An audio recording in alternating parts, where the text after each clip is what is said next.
You're out in Canton. It must be a thrill for you just to be there. I know how much fun this weekend is, how much you enjoy it, and to switch gears now from the world of the Olympics into full football heaven. What's it like to be out there in Ohio?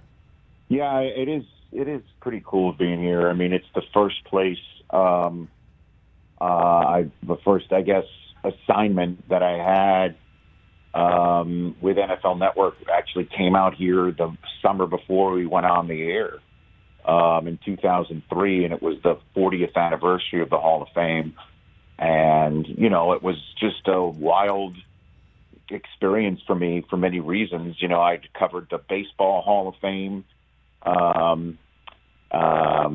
for years, and the Baseball Hall of Fame in Cooperstown, New York, where there's like one stoplight and it's like a Rockwell painting, and then you come here and I-77 is right across the street from the Hall of Fame. It's got like the rock man out front looks like the Thing from the Fantastic Four, and it's just like a totally different vibe. It's like football, you're just coming to hit you in the mouth. I've watched this place grow. It just gets bigger every year. And this year, is the biggest class ever due to the pandemic, along with the fact that there was that class of 2020 that went in with 20 names. So a lot of people have been waiting for their entire lives and career, and then some an extra year for this moment. And tonight's the jacket dinner. I'm heading to the Civic Center in about a couple hours to go through it, and it's going to be unlike any other, because normally it's like a class of 6, 7, 8 sitting on a dais. Now there's 21 speeches to get through over the weekend. Ooh. So it's going to be unique, interesting, and also something that hopefully never happens again, Absolutely. Rich, I hope Brockman gets to get back to that dinner, because the way he speaks about that event, oh my gosh, he just ear to ear smile. When he was talking about it yesterday, he was getting fired up for that event. It's pretty unique, Ben, in the fact that the Hall of Fame, the Pro Football Hall of Fame, there's 3 tangible items that an enshrinee gets. And it's the bust, which everyone knows about, which is revealed right before they give their speech. It's their Hall of Fame ring, which is what they get at the stadiums when they're feted by their teams that they're most familiar, with. Although I'm wondering if Charles Woodson gets 2. Peyton Manning's definitely going to get 2. Denver and Indianapolis, and we could go on down the list. But there's a ring that they get. And then there's the jacket, the gold jacket. And that's the first item that they get. So before there's a speech, before there's a bust, they get the jacket. And that's when it really hits them. It's like anybody who's been married. It's when you look down and see the wedding ring for the first time, or an engagement ring for the first time. It's like when you have a kid.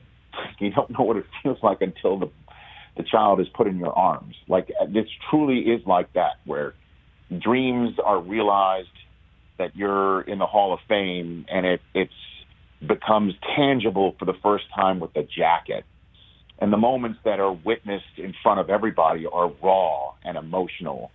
I remember Hank Stram, who did not give a speech the year that he went in, but recorded it because he had trouble speaking, finally got in.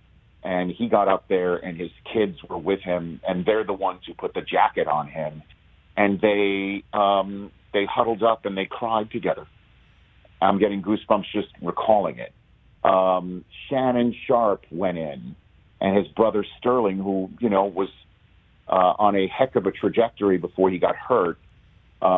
Sterling put the jacket on his brother, and it was obvious that Shannon was going into the Hall for both of them.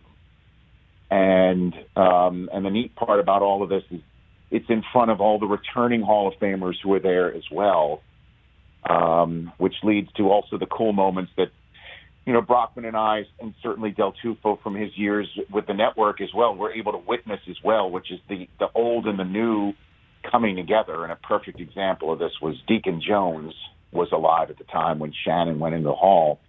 And the moment of Sterling and Shannon hugging each other was in the front page of the photograph of the Canton Repository. And I think I witnessed this, Brockman. I think it's because we were shooting our podcast show there. Yeah, across the hallway. I witnessed this in the lobby of the hotel, which was Deacon holding up the front page of the newspaper to Shannon and Sterling and profanely hazing them for crying in front of other people. And it was, I can't repeat what he said. Nope. It was one of the funniest things I've ever seen, and that's what this is about. It's just like eras and also, generations coming together, and it's also the kickoff to a season. Now we're, training camps are up and running. We saw a preseason game last night, and the juices are flowing, man. It's a pretty neat weekend.